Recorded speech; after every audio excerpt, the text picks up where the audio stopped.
O último número dessa codificação é o tipo. Só para vocês entenderem, tipo 0, natureza agregadora. Tipo 1, receita principal.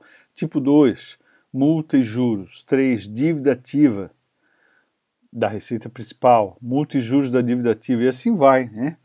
Então, mais um código aí para o governo poder administrar melhor, conhecer bem de onde está entrando cada recurso, né? Porque vocês imaginam que no cofre público entra muito recurso, né? E aqui eu coloquei para vocês uma imagem da portaria em que tem essa classificação, porque esses quadros aqui são exemplos que eu extraí lá do manual esse manual aqui, ó, tá aqui, o MCASP, né, de contabilidade aplicada ao setor público. Aqui nós estamos em receita, deixa eu pegar aqui as outras receitas, que são as despesas.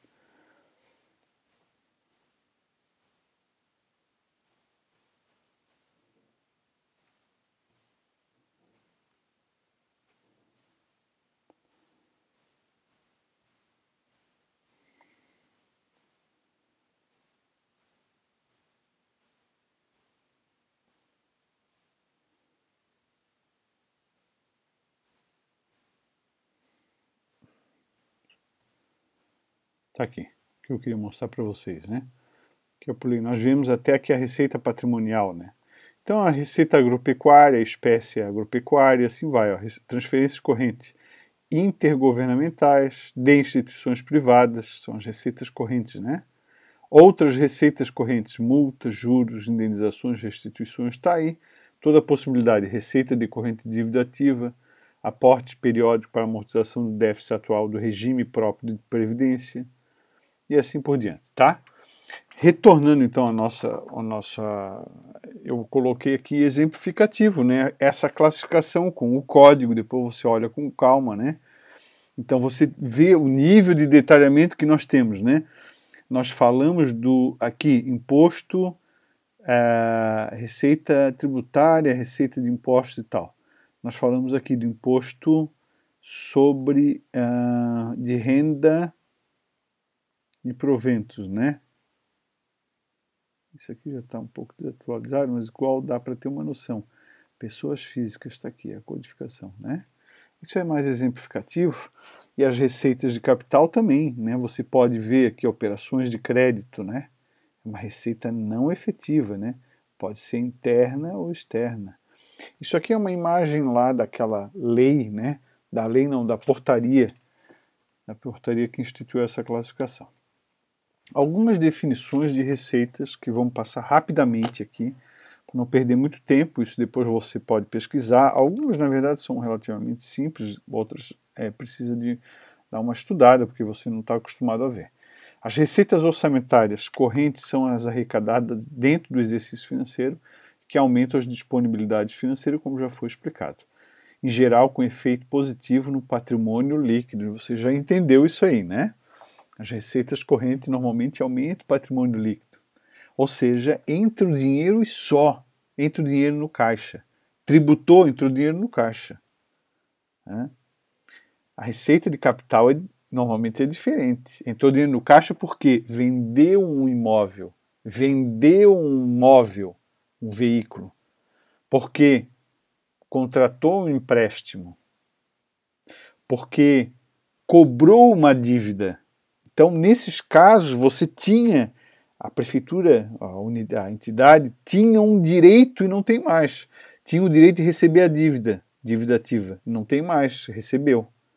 Tinha um veículo, não tem mais, vendeu. Tinha um imóvel, não tem mais, vendeu. Não tinha dívida, agora tem a dívida. Então, a dívida não é que ela perdeu um direito, mas ela adquiriu uma obrigação, uma dívida, né? Ok. Então, a receita corrente, em geral, com efeito positivo no patrimônio líquido, só entra dinheiro, e constitui um instrumento para financiar os objetivos definidos nos programas e ações orçamentárias, com vistas a satisfazer as necessidades públicas. Ok, eu acho que é isso aí. Receitas de capital agora. A receita de capital também aumenta as disponibilidades financeiras do Estado. e são instrumentos de financiamento de programas e ações orçamentárias, a fim de atingir finalidades públicas, porém, de forma diversa, e, em geral, não provocam efeito positivo sobre o patrimônio líquido, que o professor acabou de explicar. A receita de capital decorrente de operação de crédito. Entra dinheiro no caixa, surge uma dívida. O patrimônio líquido fica na mesma, porque só você aumentou a parte boa do patrimônio, agora tem mais dinheiro no caixa, mas também a parte ruim do patrimônio aumentou. Vendi um veículo. Entra dinheiro no caixa, mas diminuiu um ativo da empresa. Então, se tu olhar a parte boa do patrimônio, agora você tem dinheiro no caixa, mas não tem mais o ativo, não tem mais o veículo, tá? As receitas classificar-se-á na seguinte categoria: receita corrente e receita de capital. As receitas correntes são receitas correntes as receitas tributárias, as de contribuição, a patrimonial, agropecuária, industrial, serviços e outras. E ainda as provenientes de recursos recebidos de outras pessoas de direito público ou privado destinadas a atender despesas classificadas em despesas correntes. Ou seja, o que o professor havia mostrado há pouco nesse quadrinho aqui, explicativo aqui, né? Receitas correntes. É claro que isso aqui é só um extrato, né? Um extrato da tabela, tá? Nesse caso aqui é toda a tabela, mas aquele ali era um extrato. Tá, então as receitas correntes são essas, são. Aqui a gente explora um pouco mais, são tributos o quê? Os impostos, as taxas, as contribuições de melhoria. Isso aqui está no CTN. E os empréstimos compulsórios de contribuições especiais está na Constituição da República Federativa do Brasil. Tá? Mas são entendidos pelo Supremo Tribunal Federal como tributos também. Aqui tem uma observação sobre a possibilidade de instituir contribuições sociais, intervenção do domínio econômico, que estão associadas a essas contribuições especiais, né? A Constituição estabelece que compete exclusivamente à União, tal. Tem uma regra aqui que é mais tributária. A gente explica isso em finanças públicas, agora não tem condição.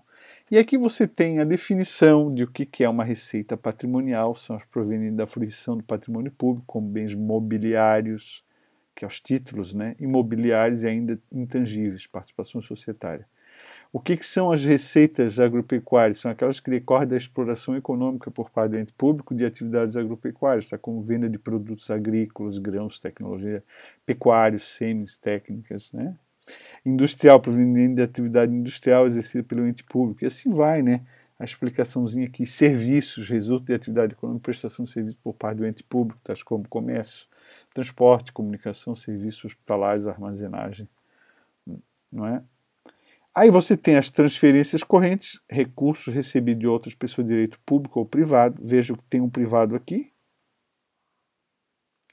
Destinado a atender despesas de manutenção ou funcionamento relacionadas à finalidade pública específica, mas que não corresponde à contraprestação. O ente não precisa devolver nada, ele recebe aquele dinheiro, tá? É muito comum, vejam, exemplos, convênios, contribuições de doação de pessoas físicas, administração pública. Isso aqui é um pouco raro, né? Mas está aí a previsão, né? Convênios é muito comum, né? O Estado faz convênio com municípios muito comum quando eu trabalhei na saúde, para construir posto de saúde, hospital, ou equipar postos de hospital, o Estado faz convênio. Como é que ele passa dinheiro? Com transferência, aí nesse caso é de capital, não corrente, né? E é intra-orçamentário, para não contar duas vezes, né?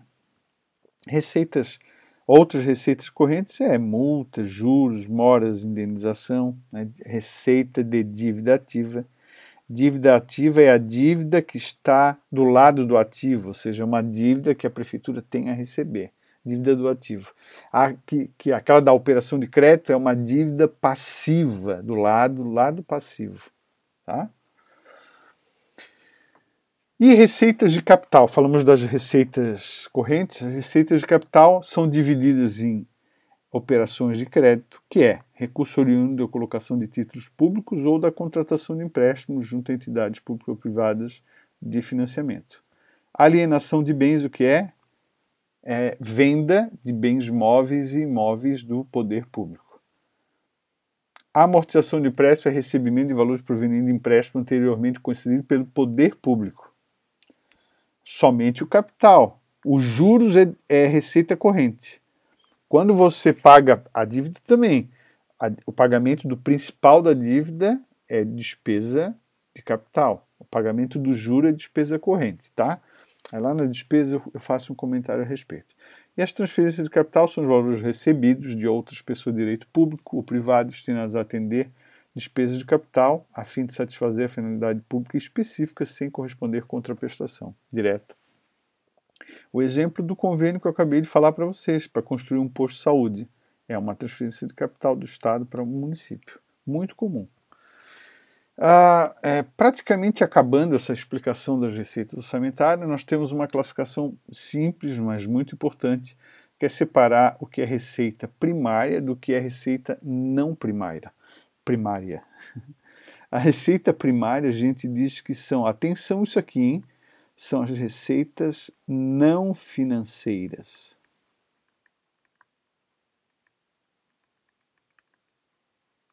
O que são? Predominantemente são as receitas correntes, advinda dos tributos, contribuição social, concessões, dividendos, cota-parte, compensação financeira e outras decorrentes do próprio esforço de arrecadação do ente. Enquadram-se também recebimentos oriundos de convênios e doações, dentre outras. Receitas não primárias são receitas financeiras, chamadas de receitas financeiras. São aquelas que não contribuem para o resultado primário, tá óbvio, ou não alteram o endividamento líquido do governo correspondente. São adquiridas junto ao mercado financeiro as receitas não primárias, como a emissão de títulos, a contratação de operação de crédito, a receita de aplicação financeira, receita de privatização. Não é esforço próprio, é uma certa dilapidação do patrimônio, então não é uma receita primária, e sim uma receita não primária. Compreender isso é ter uma condição de calcular o resultado primário que nós estudaremos à frente. Para terminar essa parte de receita, é importante a gente resgatar, a gente podia falar isso aqui na execução, mas a gente precisa, já era importante tocar nesse assunto nesse momento. Há etapas ou fases ou estágios da receita orçamentária. A primeira dela é o estágio de previsão da receita.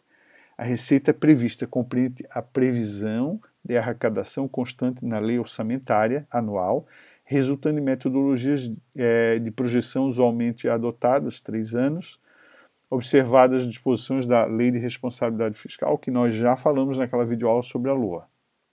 A segunda etapa, depois de prever, veja, previsão, não está escrito fixação, previsão ou estimação. Você tem um lançamento da receita. O que é o lançamento? Está previsto lá no Código Tributário Nacional,